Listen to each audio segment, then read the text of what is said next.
Emphysema by Rebekah Horgan. What is it? Emphysema is a lung condition which can cause shortness of breath. It is caused when the air sacs in the lungs, known as the alveoli, are damaged. The inner walls of the air sacs weaken and rupture, which then create larger air spaces instead of the many smaller ones.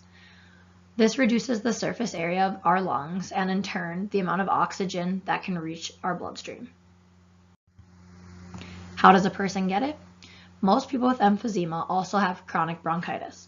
Emphysema and chronic bronchitis together make up chronic obstructive pulmonary disease, known as COPD. Smoking is the leading cause of emphysema, and research has found that AAT deficiency is actually another cause of emphysema, although it's a less common cause. AAT deficiency is an alpha-1 antitrypsin natural protein which circulates throughout our blood, and its main function is to keep the white blood cells from damaging our normal tissues. So in patients with an AAT deficiency, they develop emphysema due to the fact that the white blood cells in their body are attacking their healthy tissues, such as the lungs. How does it affect a person? Patients with emphysema often suffer from shortness of breath, chest pain or tightness, wheezing and coughing, which in turn affects their daily life by causing them to be easily fatigued. So that's especially seen with any type of physical movement for these patients. So going up and down stairs, walking from their bedroom to the bathroom, anything like that can cause them that shortness of breath or that wheezing, which causes them to become easily fatigued.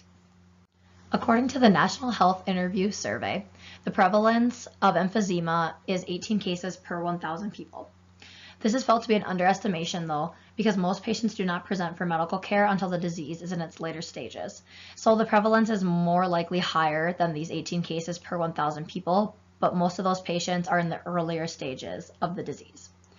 It used to be a higher prevalence in males just due to the fact that there was a higher smoking rate for males, but now the sex prevalence for smoking has evened itself out, so thus the emphysema prevalence in males and females has also evened itself out.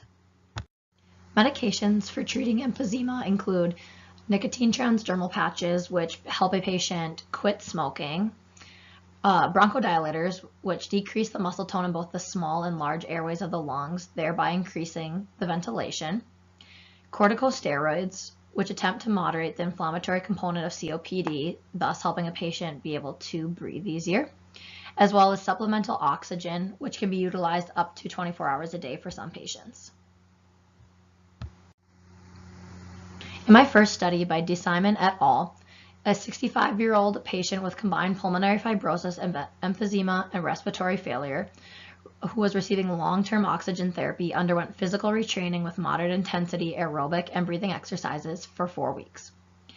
What this study found was that at the end of the 4 weeks, the patient had a better quality of life, lower depression levels, and found a reduction in his long-term oxygen therapy requirement. So overall, the case report on this single patient discovered that by utilizing a program of aerobic physical training, that there appeared to be both physical and psychological benefits for the patient. The second study I found by Mahani et al.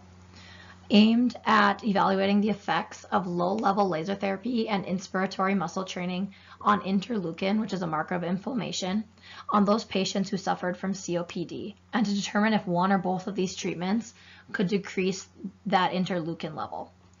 So the 40 male patients were split up into 2 groups, one receiving the inspiratory muscle training and the other receiving the low-level laser therapy for about 8 weeks. The results showed that both inspiratory muscle training and low-level laser therapy are effective physical therapy modalities in promoting immune disturbances. So by utilizing these therapies, we can decrease that interleukin, which in turn helps our patients be able to breathe better. Emphysema fits into the top 20 category of being able to identify parameters of chronic obstructive pulmonary disease, as emphysema is a condition within it. Being able to identify emphysema earlier on in the disease progression may help a patient slow down the progression of COPD. These are my references, and thank you for listening.